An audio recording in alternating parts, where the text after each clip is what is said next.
ఈరోజు చాలా పవిత్రమైన రోజుగా ఆ పరమ పవిత్రుడైన శివపరమాత్ముని మనసారా ఒక్క నిమిషం అనుభవం చేసుకోండి.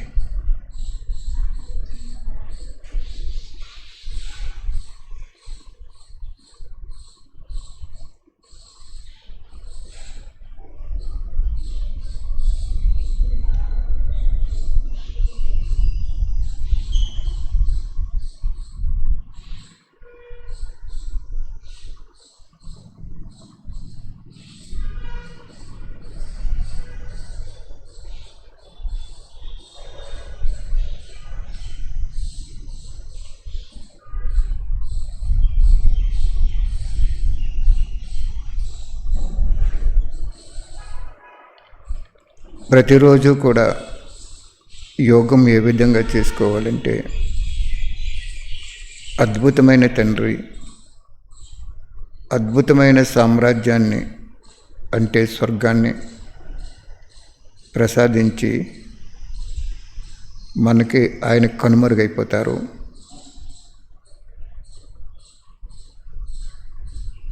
మిగిలిన జన్మలన్నీ కూడా దేవతలతో మానవులతోనే ఉంటుంది, భగవంతుడితో ఉండదు. కాబట్టి ఆయన కనుమరుగయ్యే సమయానికి ముందుగా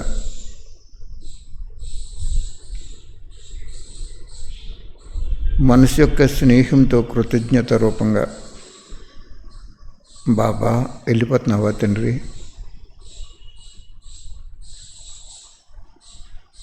మాకు సర్వప్రాప్తులు ప్రసాదించి నువ్వు పరంధామ నివాసిగా అయిపోతున్నావా తండ్రి, అలా ఒక ప్రేమ యొక్క మాటల యొక్క అభిషేకంతో మనం అనుభవం చేసుకోవాలి.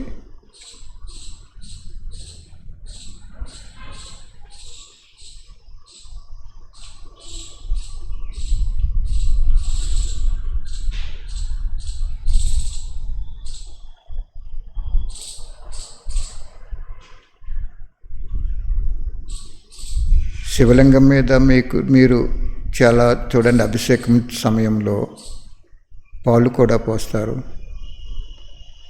పెరుగు పోస్తారు, పంచామృతాలు అంటారు, తేనె పోస్తారు. అలాగా మనం మాటలు,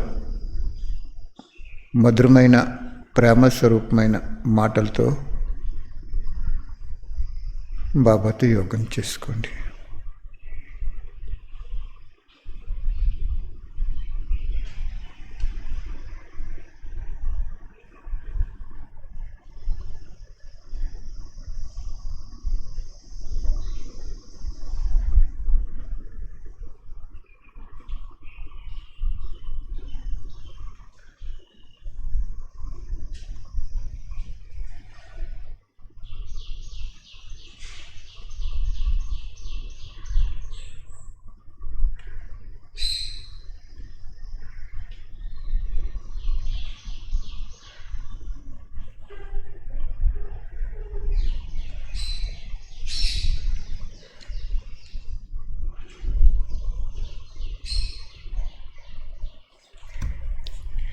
ఈరోజు బాబా ఏం చెప్తున్నారు అంటే,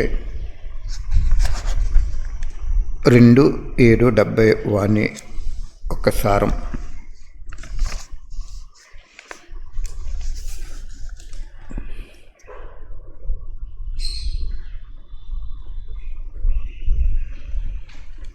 మీరు ఒకే స్థానంలో కూర్చుని ఉండిపోయే వారిని ఏమంటారు అంటున్నారు బాబా. అంటే మనం ఒక సెంటర్ పెట్టుకుని కానీ అలాగే ఉండిపోయామనుకోండి, ఏమంటారు వాళ్ళని అంటున్నారు బాబా. ఎవరైతే ఒకే స్థానంలో ఉండి సేవ చేస్తూ బేహద్దు చక్రం తిరగరో వారికి భవిష్యత్తులో వ్యక్తిగత రాజ్యం లభిస్తుంది. అంటే భవిష్యత్తులో వ్యక్తిగత రాజ్యం అంటే వ్యక్తిగత రాజ్యాలు ఎక్కడ ఉంటాయి? ద్వాపరయుగంలో ఉంటాయి. అక్కడ లభిస్తుందని చెప్తున్నారు బాబా. సత్యత్రేతాయుగంలో రాజ్యాధికారిగా అవ్వలేదు ఆత్మ. ఎప్పుడు ఒకే స్థానంలో ఉండి చాలా బేహద్దుగా తిరగకుండా హద్దుభావంలో ఉంటూ అక్కడ తృప్తి అయిపోయిన ఆత్మ భవిష్యత్తులో వ్యక్తిగత రాజ్యం లభిస్తుంది అని చెప్తున్నారు బాబా. వ్యక్తిగత రాజ్యాలు ఎక్కడుంటాయి? రాజ్యాలు ఎప్పుడు చీలిపోతాయి? ద్వాపర యుగంలో చీలిపోతాయి. అంటే రెండు కింద విడిపోతాయి. ధర్మము రాజ్యము వేరైపోద్ది. ద్వాపర యుగంలోకి వచ్చేటప్పటికి 12 మంది శ్రీకృష్ణులు, 8 మంది శ్రీకృష్ణులు, 12 మంది సీతారాములు కూడా రాజ్యాన్ని కోల్పోతారు వాళ్ళు. అప్పుడు వ్యక్తిగత రాజ్యం ఏర్పడుతుంది. అక్కడ రాజ్యాలు ఉంటాయి, చిన్న చిన్న రాజ్యాలు. అప్పుడు వీళ్ళు మరి ఈ బ్రహ్మబాబా రాయల్ ఫ్యామిలీ ఎలా ఉంటారు? ఎక్కడో ఒక రాజ్యంలో ప్రశాంతంగా ఉంటారు. ఇంకా రాజ్యాధికారిగా ఉండరు. రూల్ ఏంటంటే ఒక్కసారి రాజ్యం చేసిన తర్వాత రెండోసారి రాజ్యం ఉండదు బాబా పిల్లలకి. కాబట్టి ఇక్కడ బాబా ఏం చెప్తున్నారు అంటే, నువ్వు ఒకే చోట ఉండి ఏదో కొద్దిగా 4-3 సెంటర్లు పెట్టుకుని బేహద్దుగా తిరగకపోతే నీకు భవిష్యత్తులో వ్యక్తిగత రాజ్యం వస్తుంది. అంటే ఆ యుగంలో వస్తుంది నీకు రాజ్యం. స్వర్గం వస్తారు, కాదని కాదు, కానీ రాజ్యార్కం ఉండదు, రాజ్యభాగ్యం ఉండదు, రాజకుటుంబంలో పాత్ర ఉండదు, ప్రజాపాత్ర ఉంటుంది. ఎవరైతే బాబా చెప్తున్నారు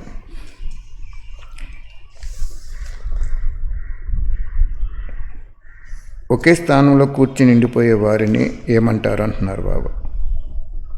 ఎవరైతే ఒకే స్థానంలో ఉండి సేవ చేస్తూ బేహద్దుగా సేవ చేయరో వారికి భవిష్యత్తులో వ్యక్తిగత రాజ్యం లభిస్తుంది. బాబా కూడా అందరికీ సహయోగి అయ్యారు కదా. ఎవరైతే విశ్వం యొక్క ప్రతి ఆత్మతో సంబంధము జోడిస్తారో లేక సహయోగి అవుతారో వారే విశ్వ మహారాజు అవుతారు.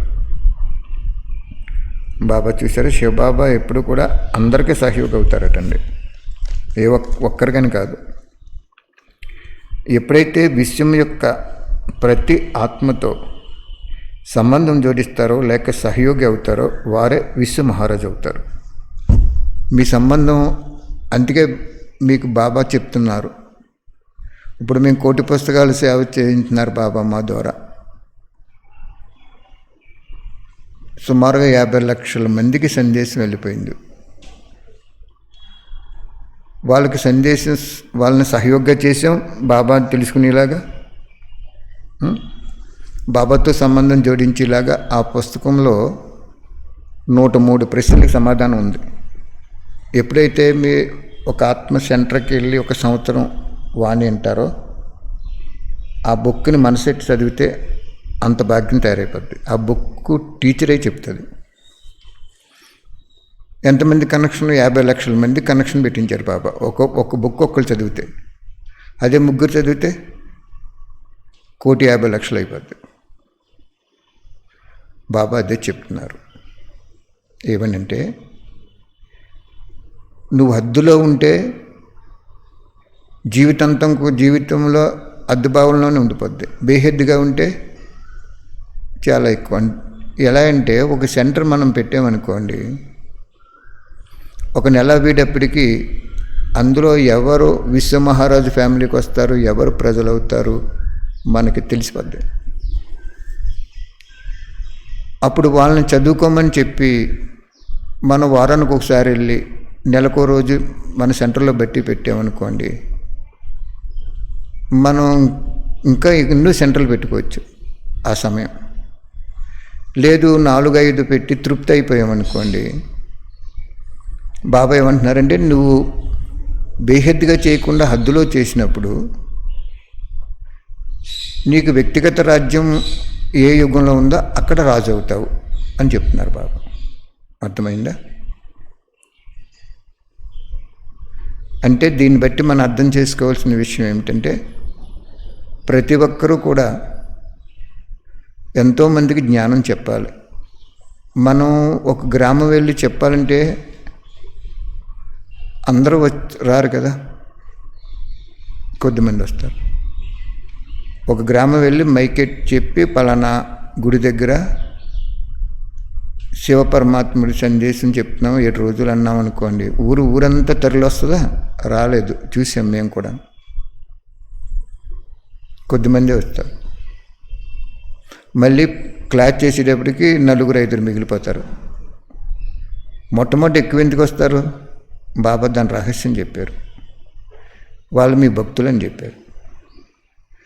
వారసులు క్లాస్ మొదలెట్టేటప్పుడు 4, 5, 10 మంది ఉంటారు. వాళ్ళు స్వర్గంలోకి సత్యత్రేతాయుగంలో ఎక్కడొక్కడ వస్తారు. ముందు ఎక్కువ జనం వచ్చిన వాళ్ళంతా కూడా ద్వాపర యుగంలో భక్తుల కింద వస్తారు.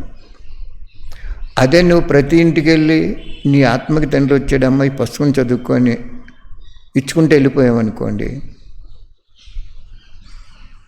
అప్పుడు ఆ ఊరంతా కూడా సేవ అయిపోయినట్టు ఉంటుంది. మనం బుక్ ఎందుకు ఇవ్వాలి? అంతిమలో వాళ్ళకి శిక్షలు పడేటప్పుడు, ఓ భగవంతుడు మాకెందుకు జ్ఞానం చెప్పలేదు, నువ్వు బ్రహ్మకుమార్స్కి ఎందుకు చెప్పావని వాళ్ళు బాబానే అడుగుతారట, వాణిలో ఉన్నాయి అన్నీ. అప్పుడు బాబా ఏం చెప్తారట, నా సుపుత్రులు నీ ఇంటికి వచ్చి వాళ్ళ తనువుతో వాళ్ళ సమయాన్ని ఉపయోగించి వాళ్ళ ధనాన్ని ఖర్చు పెట్టి నీకు ఒక పుస్తకం ఇచ్చారు, అది నువ్వు పక్కన పెట్టావు కాబట్టి ఇప్పుడు శిక్ష పొందడానికి నువ్వు అర్హులైపోయావు. సాక్ష్యం అయిపోయిందా? రుజువైపోయింది కదా. అందుకు ఎప్పుడు కూడా మనం సత్యమైన తండ్రి వచ్చాడని, సత్యమైన పుస్తకాన్ని, మధువనం ఆయన అవతరణ భూమని, ఆ భూమిని కూడా మనం ప్రత్యక్షం చేస్తే ఇంక బాబా మీద నెపం ఉండదు. అందుకే బాబా ఇంకో వాణిలో ఏం చెప్పారంటే, మీ చుట్టుపక్కల గ్రామాలు ఎన్నున్నాయో అన్ని లిస్టు రాసుకుని సందేశం ఇవ్వండి అని చెప్పారు బాబా. మీ సందేశం ఇవ్వకపోతే వాళ్ళు వంచితం అయిపోతారని చెప్పారు.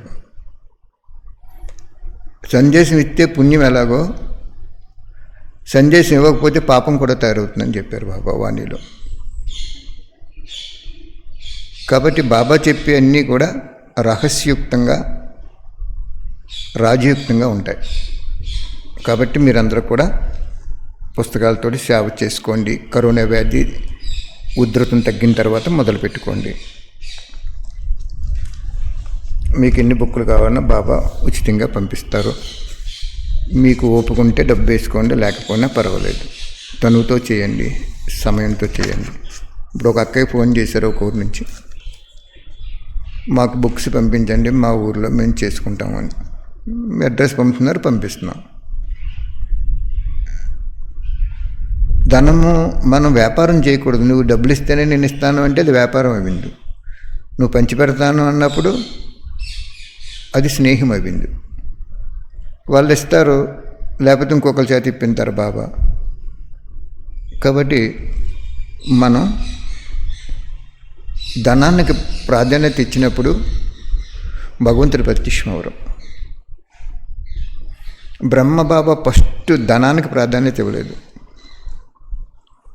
వ్యాపారానికి ప్రాధాన్యత ఇవ్వలేదు,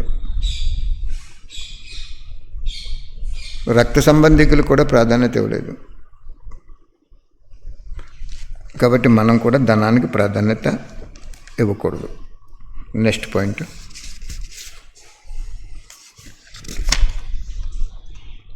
మనం అనుకుంటాం వాళ్ళే వచ్చేస్తారు, వీళ్ళే వచ్చేస్తారు, విశ్వమహారాజు కుటుంబంలో అనుకుంటాం. కానీ లెక్కలు ఉంటాయి దానికి, ఎవరు రావాలి ఎవరు రాకూడదు అనేది. Next point 24/7/70.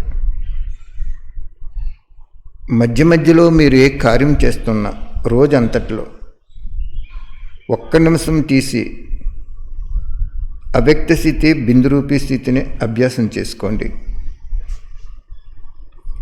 నడుస్తున్నా తిరుగుతున్నా కూడా ఈ అలవాటు చాలా సులువు అంటున్నారు బాబు. 3 నిమిషాలు శాంతి యొక్క అభ్యాసం చేసుకోండి.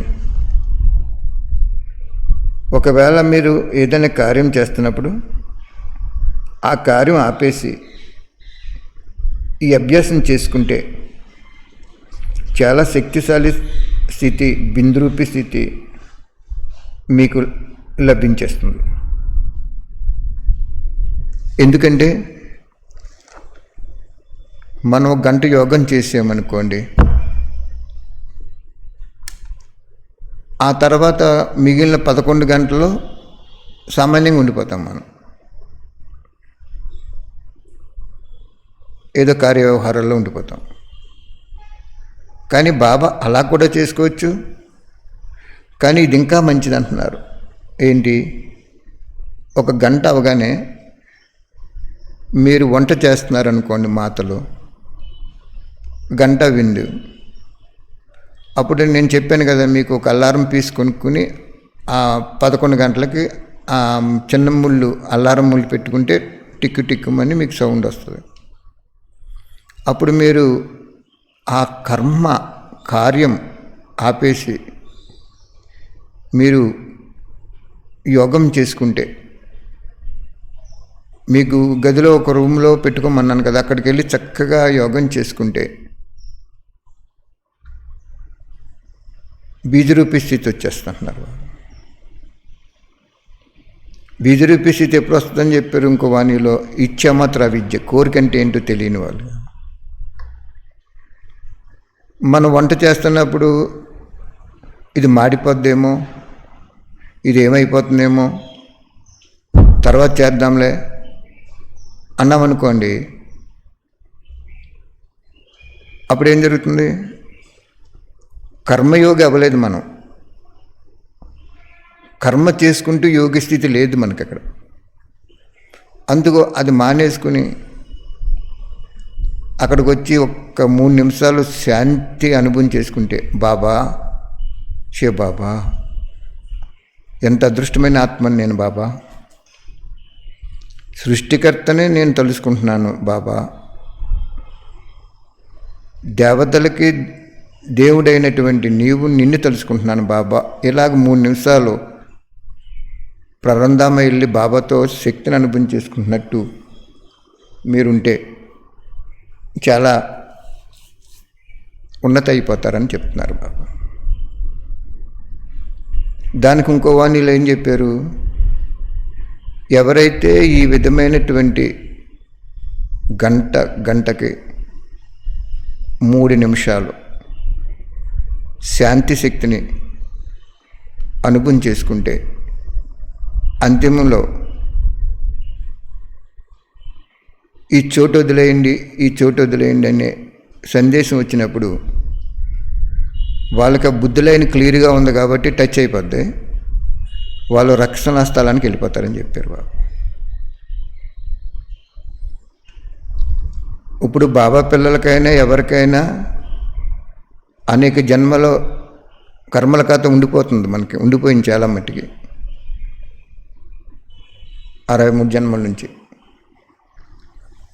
ఈ ఖాతా తీరాలంటే ఈ స్మృతి ద్వారా తీరిపోద్ది. ఏదైనా వ్యాధి ఉధృతంగా ఉన్నప్పుడు డాక్టర్ ఏం చేస్తాడు? గంటకి ఔషధం వాడుకోండి, రోజుకి ఎక్కువసార్లు వాడుకోండి అంటారు.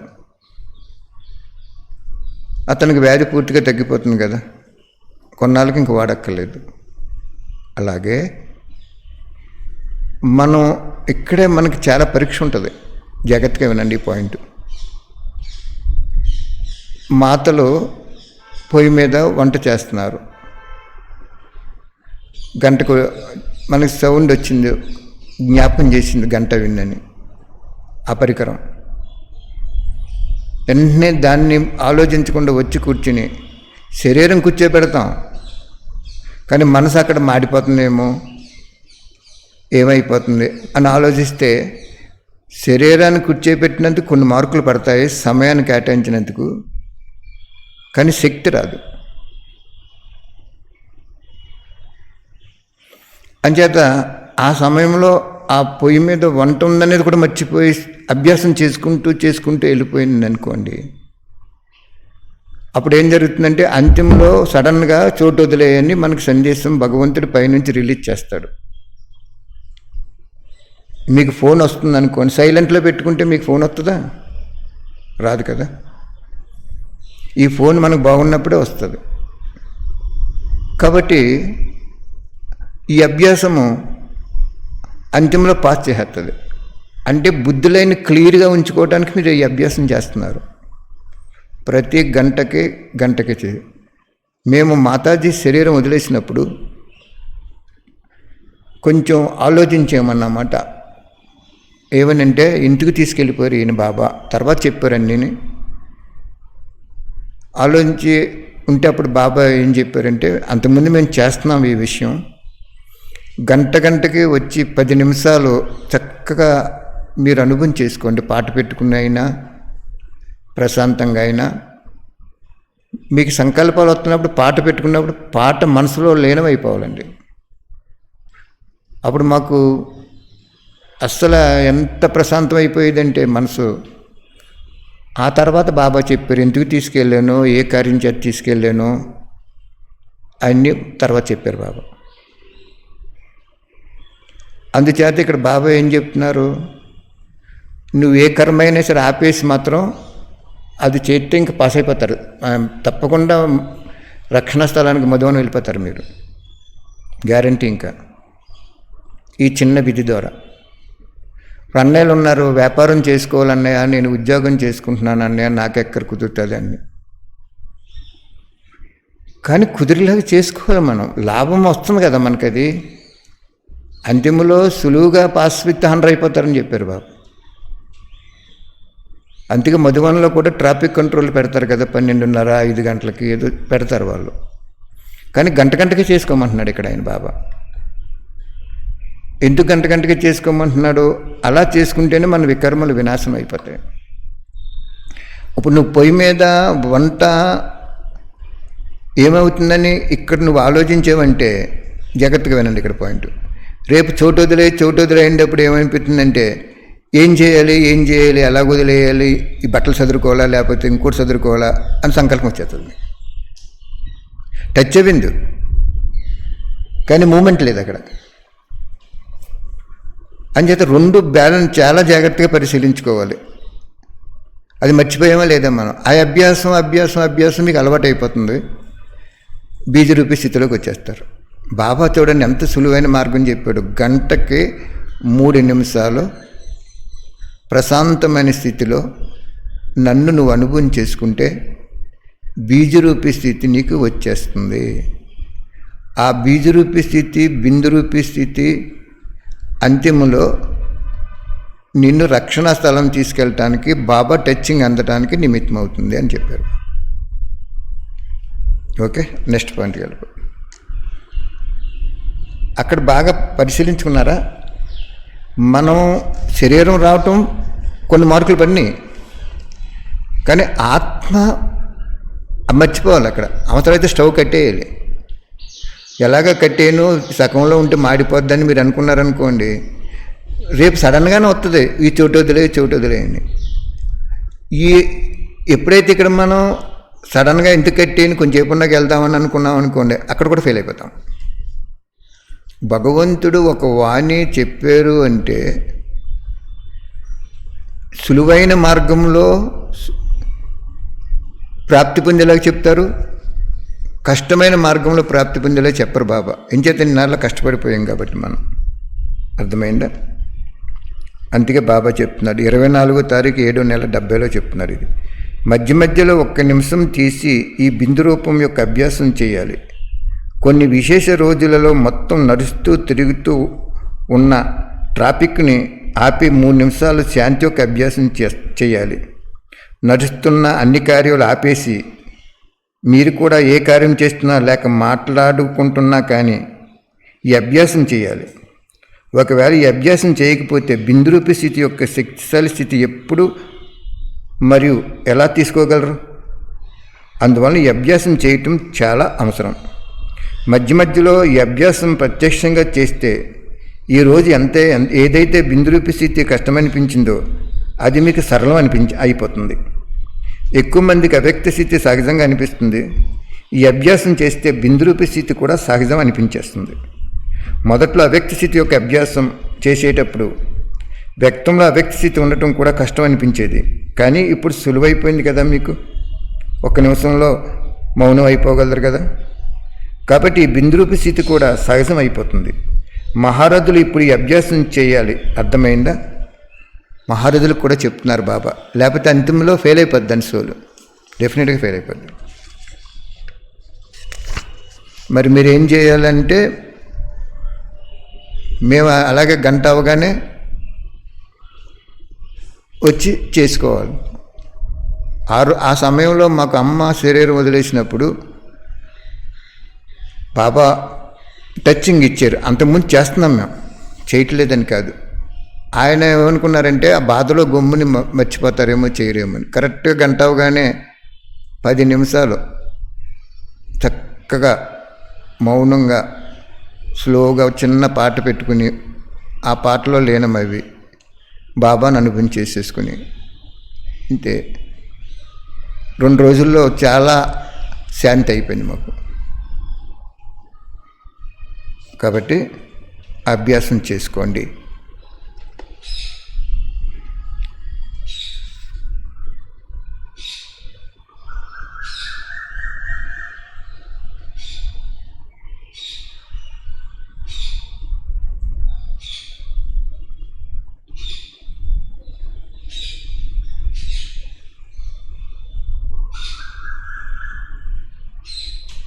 కర్మయోగి అవ్వాలంటే అలా ఉండాలి. లేకపోతే ఏమవుతుందంటే కర్మయోగి అవటానికి బదులు కర్మాభిమాని అయిపోతాం. అంటే అర్థమైందా? పొయ్యి మీద ఒక పదార్థం పెట్టాం, సడన్గా మనకి బెల్ల కొట్టింది, నువ్వు యోగం చేసుకోమని ఆ పరికరం మనకి సంకేతం ఇచ్చింది, కాలింగ్ బెల్ లాగా. బయట కాలింగ్ బెల్ నొక్కితే మనకి ఎవరు వచ్చారని తెలిసిపోద్ది కదా. అప్పుడు మీరు ఏం చేయాలంటే, అది అవసరమైతే స్టవ్ కట్టేసి, అన్నయ్యలైతే ఆ వ్యాపారం మానేసి, ఉద్యోగం చేసే వాళ్ళు కూడా అది మానేసి, ఈ ఒక్క సిస్టమ్ కనుక అలవాటు చేసుకుంటే తప్పకుండా వాళ్ళు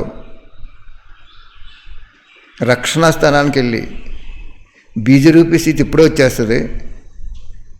బీజరూపీ శివబాబా నుండి బీజరూపీ ఆత్మకి టచింగ్ అందేస్తుంది. రక్షణా స్థలానికి వెళ్ళిపోతారు. అక్కడ సంపూర్ణమైనటువంటి పురుషార్థంలో, తీవ్ర పురుషార్థంలో శరీరం వదిలేసి బాబా వెంట వెళ్ళిపోతారు. అర్థమైందా పాయింట్? అన్నయ్యలైనా, అక్కయ్యలైనా, వ్యాపారస్తులైనా, ఉద్యోగస్తులైనా, ఎవరైనా సరే ఈ విధిని పాటించండి అని చెప్తున్నారు బాబా.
నెక్స్ట్ పాయింట్ బాగా అనుభవం చేసుకోండి. ఇది చాలా సులువైనటువంటి పాయింట్ ఇది. కానీ మనం ఏం చేస్తామంటే కర్మలో నిమగ్నం అయిపోయి, మీరు బంధువులు ఎవరైనా వచ్చారు మాట్లాడుతున్నారు అనుకోండి, వాళ్ళు ఏమనుకుంటారు, ఈ యోగం చేసుకుంటే అన్ని వాళ్ళతో మీరు కంటిన్యూ అయిపోయారు అనుకోండి, పోగొట్టేసుకున్నట్టు అయిపోద్ది మనకి. మనం పొద్దున్నే టిఫిన్ తీసుకుంటున్నాం, బ్రేక్ఫాస్ట్ చేస్తున్నాం, మధ్యాహ్నం భోజనం చేస్తున్నాం, సాయంత్రం కూడా భోజనం చేస్తున్నాం. అది ఎంత అవసరమో ఆత్మకి ఇది అంత అవసరం అని చెప్తున్నారు బాబా.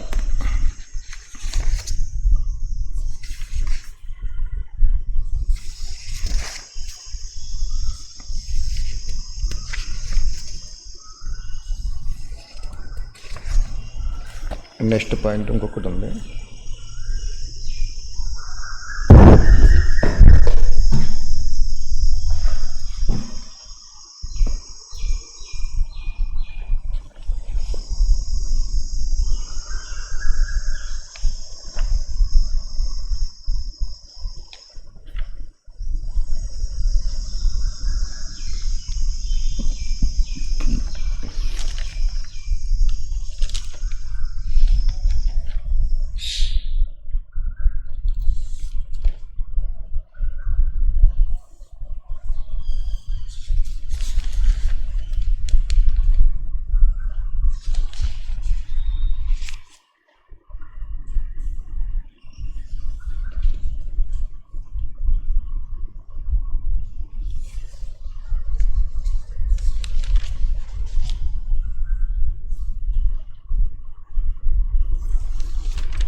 బాబా చెప్తున్నారు, ఎప్పుడైతే మనం బీజరూపి స్థితిలో ఉంటామో, అనుభవం చేసుకుంటామో, ఆ స్థితిలో ఉన్నప్పుడు ప్రపంచంలో ఇప్పుడు ఎన్నో మంది చనిపోతున్నారు. ఆ ఆత్మలో ఇంకో జన్మ తీసుకునే లోపల లేదా పరంధామకి వెళ్ళిపోయే లోపల సమయం లేదనుకోండి, ఆ ప్రేతాత్మలో మనలో కూడా ప్రవేశిస్తాయని చెప్తున్నారు బాబా.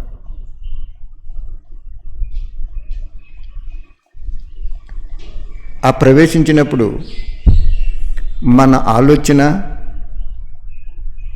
సంస్కారం కూడా మారిపోతుందని చెప్తున్నారు బాబా. కాబట్టి ఈ బిందురూపి స్థితిలో అయిన వాళ్ళలో ప్రేతాత్మలు ప్రవేశించమని చెప్తున్నారు బాబా. అర్థమైందా? ఎందుకంటే ప్రేతాత్మలు కూడా చాలా శక్తిశాలిగా ఉంటాయంటున్నారు బాబా.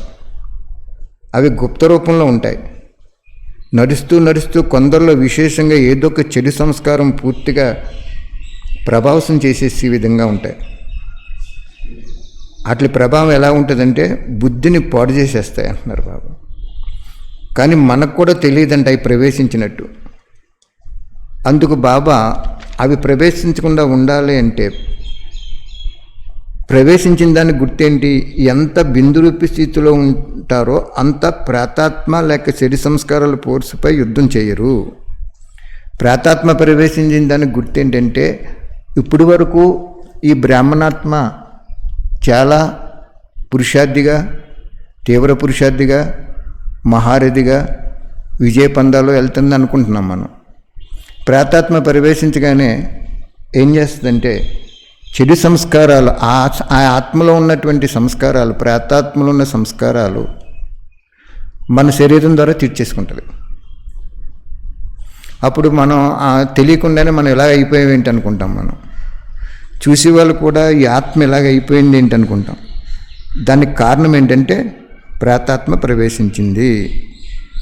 అప్పుడు బాబా ఏం చెప్తున్నారంటే, అందుకే మీరు మధ్య మధ్యలో ఈ బిందురూపి స్థితిని అనుభవం చేసుకుంటూ ఉంటే ప్రేతాత్మ ప్రవేశించాలన్నా కూడా ప్రవేశించలేదు చెప్తున్నారు బాబా. ఇక్కడ శక్తి రూపం వాటికి ముక్తి ఇచ్చేస్తుంది. మీలో ప్రవేశించాలనుకుంది, మీరు యోగం చేసుకుంటున్నారు. అప్పుడు దానికి అర్థమవుతుందంట ఆత్మకి, నేను కూడా యోగం చేసుకుని పావనం అయిపోవాలని.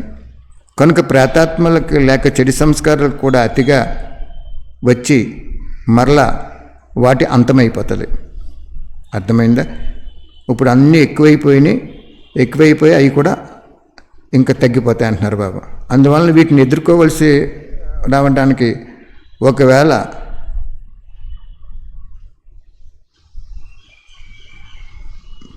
వాటికి ముక్తి కూడా ఇవ్వాల్సిన ఆధారం మనకు ఉందంటున్నారు బాబా. అర్థమైందా? బాబా ఏం చెప్తున్నారు అంటే, ఇదంతా ట్రాఫిక్ కంట్రోల్లోకి వచ్చేసింది ఈ సబ్జెక్ట్ అంతా. నువ్వు గంటకి 3 నిమిషాలు బాబాని జ్ఞాపకం చేసుకుంటే, ఈ నియమం ఎటువంటి నియమం అంటే ఆత్మ పవిత్రతకి, ఆత్మశుద్ధి పొందటానికి, ప్రేతాత్మ మన శరీరంలో ప్రేతాత్మను ప్రవేశించకుండా ఉండటానికి చాలా అవసరం. ఒకసారి నేను అమలాపురంలో ఉన్నప్పుడు ఒక ఊరు వెళ్ళి క్లాస్ చేసి వచ్చేస్తున్నాను. మధ్యలో ఒక ఆయన ఏం చేశారంటే ఆపి, ఎందుకో ఆగ్రహం మేము గుర్తులేదు, బాబు మీరు జ్ఞానం బ్యాడ్జి చూసి బాబు మీరు జ్ఞానం చెప్తారు కదా, మా ఇంట్లోకి ఒకసారి రండి అన్నారు ఆయన. వెళ్ళాం. ఆయన ఏమన్నాడంటే, మా మగబిడ్డ అతను, ఇతనిలో ఒక దేవత ప్రవేశించి ఏటపోతిని బలేయమంటుందని చెప్పాడు. చెప్పి, ఏమంటే నా దగ్గర డబ్బులు ఉండవు, దానికి ఒక 1500-2000 రూపాయలు అవుతుంది, ఎప్పుడో 20 సంవత్సరాల క్రితం మాట ఇది, నా దగ్గర డబ్బు లేదు బాబు, ఇది వచ్చేసి ఒక దేవత ఈ శరీరంలో వచ్చేసి పూనేసి నన్ను ఇచ్చేస్తుంది, దీనికి ఏదైనా చెప్పరా మీరు అన్నాడు ఆయన. నాకు అర్థమైపోయింది. బాబా ఏం చెప్పారు, బాబాని అడిగితే అక్కడికి అలా కూర్చుని యోగం చేసుకుంటే బాబా అన్నారు, దేవాత్మ ఎప్పుడూ కూడా మాంసం కోరుకోదు కదా, కోరుకుంటుందా? కోరుకోదు. ఈ ఆత్మ, ఇది ఒక ప్రేతాత్మ, ఈ ఆత్మకి అంతిమ శరీరం వదిలేటప్పుడు మాంసం తినాలని కోరుకుండిపోయి శరీరం వదిలేసింది. అంచేత దేవత అంటేనే భయపడి పెడతారు కదా అని ఈ శరీరంలో ఉండి ఆ నోటితోటి భుజించేసి తృప్తి అయిపోద్ది అని చెప్పారు బాబా. వెంటనే నేను ఏం చేశానంటే, బాబా అన్నారు, పాపం అతనికి కష్టంలో ఉన్నాడు కదా, ఆ ప్రేతాత్మ వచ్చేసింది, పిలిచాడు అబ్బాయిని, ఓ అంటూ వచ్చేసింది, శరీరం వణుకుతున్న నా దగ్గర ఉంది. నాకు భయం స్లైట్గా వచ్చింది, కానీ బాబా చెప్పారు కాబట్టి బాబా ఏమన్నారంటే, నువ్వు ఒక ఆత్మవు, శివపరమాత్మ శివబాబా అనుకో, నీకు ముక్తి వచ్చేస్తుందని చెప్పారు బాబా. వెంటనే నేను ధైర్యాన్ని వహించి, ధైర్యాన్ని కోల్పోకుండా, బాగా ర్యాష్ అయిపోయింది అన్నమాట, ఊగిపోతారు చూడండి ఏదైనా పూనకం వచ్చిన వాళ్ళలాగా. అంటే నువ్వు ఒక ఆత్మవు, నువ్వు శివపరమాత్మ అనుకో, నీకు ముక్తి ఇచ్చేస్తారని చెప్పారు బాబా.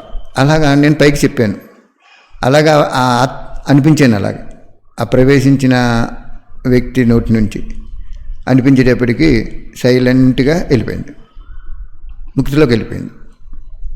అప్పుడు ఇతను అన్నాడు అన్నమాట, బాబు ఎన్నేళ్ళ నుంచి బాధపడుతున్నాం బాబు, ఎంత మంచి పని చేశారు మీరు అన్నాడు ఆయన. అలాగే ఈ ప్రేతాత్మలు ఏం చేస్తాయంటే ప్రవేశించి మనకి ఏ కోరికలు ఉన్నాయో ఆ కోరికలన్నీ, దానికి ఏ కోరికలు ఉన్నాయో ఆ కోరికలన్నీ మన శరీరం ద్వారా తీర్చేసుకుంటాయి. చాలా జాగ్రత్తగా మనం ఇప్పుడు ప్రేతాత్మలు ప్రవేశించే సమయం ఎక్కువ. అందుకు మీరేం భయపడకండి, ఏమి చేయకండి. మాతలు ముఖ్యంగా ఇంట్లో గంట అవగానే అక్కడికి వెళ్ళిపోయి చక్కగా బాబాతోటి 1 నిమిషం నుంచి 3 నిమిషాలని చెప్పారు బాబా. చేసుకుంటే మీకు ప్రేతాత్మలు రావు. ఒకవేళ మీ దగ్గరికి వచ్చినా అవి ముక్తి పొంది వెళ్ళిపోతాయి. ప్రేతాత్మలు కూడా ముక్తి చేయవలసిన పని ఉంది మనకి. ముక్తి పొంది వెళ్ళిపోతాయి, ఇంక అల్లరి చేయవయి. తర్వాత అంతిమ సమయంలో ఈ చోటు వదిలేయండి, ఈ చోటు వదిలేయండి, ఈ చోటు వదిలేయండి అని సందేశం ఇస్తారు బాబా పరంధామం నుండి. ఎలాగైతే గవర్నమెంటు వరద వచ్చినప్పుడు మీకు రక్షణా స్థలాన్ని తీసుకెళ్తాను, మీ ఇల్లు అన్నీ వదిలేయండి, ఈ పడవెక్కండి, లేకపోతే ఈ కారు ఎక్కండి, చాలా తుఫాను వచ్చేస్తుందో అని చెప్తారు కదా. అప్పుడు మనం ఇల్లే కావాలి నాకు, మునిగిపోతే మునిగిపోతాం అలా చెట్టుకుంటే ఇంక అక్కడ పడైపోతారు.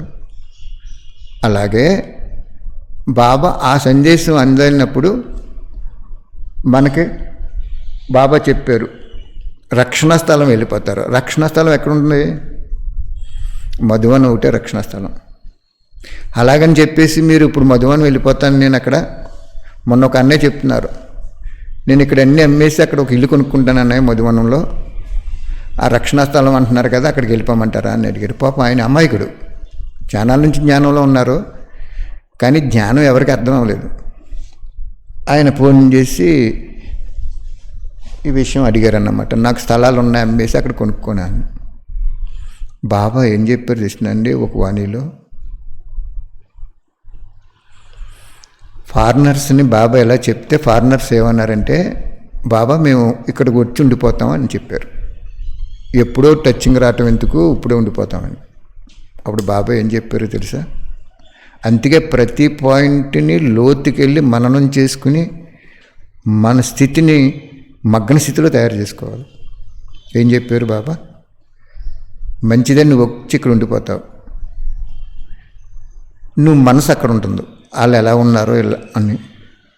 అంతిమ సమయం భయంకర పరిస్థితులు వచ్చినప్పుడు నీ శరీరం ఇక్కడ ఉంది, నీ ఆలోచన మనసు నువ్వు వదిలేసిన స్థానంలో బంధువుల మీద రక్త సంబంధకుల మీద ఉందనుకో, అప్పుడు నువ్వు అక్కడికి వెళ్ళిపోతావు. నువ్వు ఆటోమేటిక్గా నీకు వెళ్ళిపోవాలని నీకు గ్యాస్ వచ్చేసి వెళ్ళిపోతావు నువ్వు. కాబట్టి ఇక్కడ కొనేసుకుని ఉండటం కాదు, అది విదేశీయులు చెప్తారు బాబా, మీరు అక్కడే ఉండండి, మీరు లీనమయ స్థితిని అనుభవం చేసుకుంటూ ఉండండి, ఇలా బీజరూపి స్థితిని. అప్పుడు మీకు కాళ్ళు కదులుతూ రక్షణ స్థలానికి ఎలాగొస్తాయంటే బాబా చెప్పారు, విమానాలన్నీ కూడా వరుసనే ఉంటాయి, అక్కడ డ్రైవర్లు కూడా ఉంటారు, ఇంకా వినాశనం అయిపోతుంది కాబట్టి అన్నీ ఉంటాయి. అప్పుడు బాబా ఏం చెప్పారంటే, మిమ్మల్ని అక్కడ తీసుకొస్తుంది మీ పురుషార్థం యొక్క సంపూర్ణ స్థితి. మీ నయనాలలో ఒక అద్భుతమైనటువంటి దృశ్యం వాళ్ళకి కనపడుతుంది. ఆ దృశ్యానికి వాళ్ళు పరవశించి విమానం కట్టి మిమ్మల్ని మధువనం తీసుకొస్తారు. అలాగొస్తారా? లేకపోతే ఇక్కడ ఉండిపోయి ఏదైనా బిల్డింగులు కొనుక్కొని ఇక్కడ ఉండిపోయి అంతిమంలో అక్కడికి వెళ్ళిపోతారా అని అడిగారు బాబా. ఎంత గొప్ప అద్భుతమైన జ్ఞానమో చూడండి ఇది.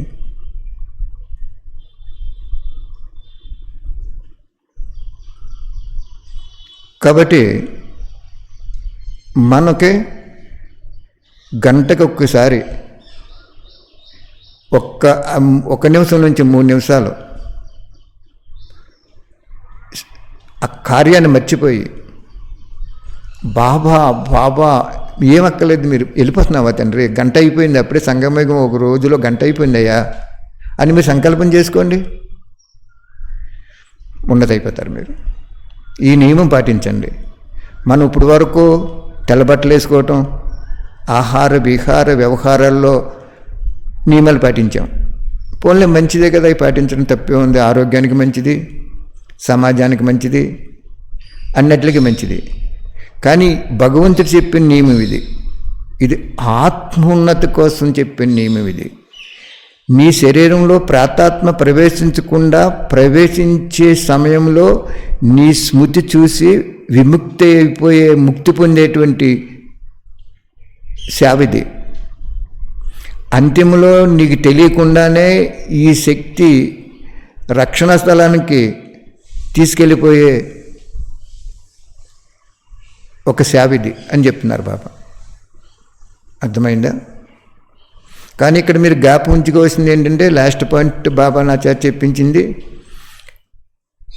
ఆ వ్యాపారస్తులు ఏం చేస్తారు, అదే సమయంలో నలుగురు వచ్చేసారనుకోండి, వీళ్ళు మళ్ళీ వెళ్ళిపోతారేమో అని చెప్పేసి ఏం చేస్తాడంటే, అది వాళ్ళు వెళ్ళిన తర్వాత మళ్ళీ మనం యోగం చేసుకుందాం అనుకుంటాడు. అక్కడ ఫెయిల్ అయిపోతుంది సోలు.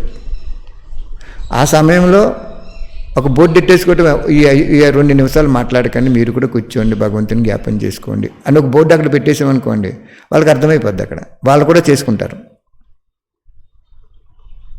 అంచేత బాబా ఒక వాణిని, ఒక పాయింట్ని చెప్పారు అంటే ఇంకా ఆ ఒక్క పాయింట్ ధారణ చేస్తే ఇంక కనవ వాణి లెక్కలేదు, మనకి ఇంక అవసరం లేదు నిజం చెప్పాలంటే.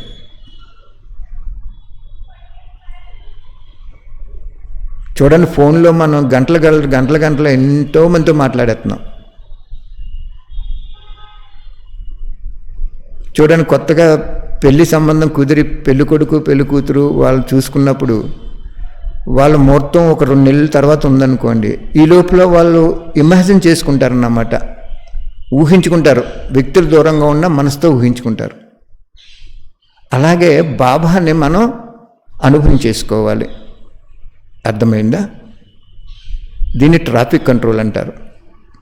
ఇదే మనకి అక్కడ పోలీసు వాళ్ళు ఏం చేస్తారంటే, 4 రోడ్లు కూడలు వచ్చినప్పుడు 3 రోడ్లు ట్రాఫిక్ని ఆపేసి 3 రోడ్లకి రెడ్ లైట్ వేసి గ్రీన్ లైట్ ఒక రోడ్డుకి వేసి మీరు వెళ్ళిపోండి అని చెప్తాడు. చూసారా, ఇక్కడ బాబా మనం సూక్ష్మంగా చేసి అక్కడ ద్వాపర కలియుగాలో సిస్టమ్స్ అండ్ ఎకస్టమ్స్ కింద తయారైపోతాయి. ఓం శాంతి. ఇలా చెప్పుకుంటూ వెళ్ళిపోతే మనకి సాయంత్రం 6 అయిపోద్ది. కాబట్టి మీరు చాలా అదృష్టవంతులు. వెన్న తీసి మీకు ఇస్తున్నారు బాబా. ఈ వెన్నను మీరు కాచుకుంటే నెయ్యి కింద పరివర్తన అవుతుంది. ఇంకా అది తర్వాత పరివర్తన అవ్వదు. అది పూతరేకలు వండటానికి ఉపయోగించుకుంటారు, సున్నుండలో వండటానికి ఉపయోగించుకుంటారు. కారం ఎక్కువ ఉన్న దాంట్లో నెయ్యి వేస్తే కారం విరిగిపోయి అది కారం లేకుండా సామాన్యంగా ఉంచుతుంది. అంటే ఈ జ్ఞానము వెన్న వరకు తీసుకొచ్చాడు నా ద్వారా. మీరు మననం చేసుకుంటే ఆ కారం స్థూలం మన ఆత్మలో ఉన్న వికారాలన్నీ కూడా సమాప్తి అయిపోతాయి. ఆకారానికి ఈ వికారానికి ఎంత తేడా ఉందో చూసారా? ఆ నెయ్యి కాసినప్పుడు మీకు బాగా కారం ఉన్న దాంట్లో ఒక చిన్న చెంచా నెయ్యి వేసుకోండి, కారం తప్పకుండా తగ్గిపోద్ది. దానికి ఆ కారాన్ని విడిచేసే గుణం ఉంది.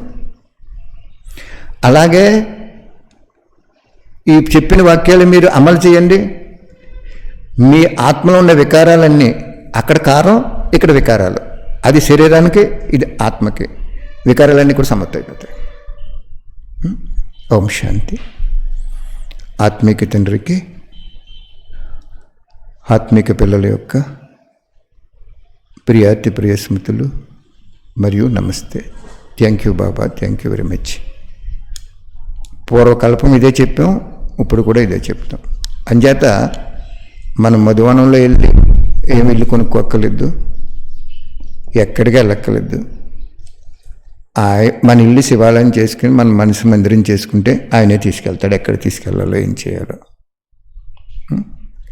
పరీక్ష పేపర్ చెప్పేసాడు ఆయన. ఆ పేపర్లో పరీక్ష పాస్ అవ్వడానికి ప్రయత్నం చేసుకోండి. ఓం శాంతి.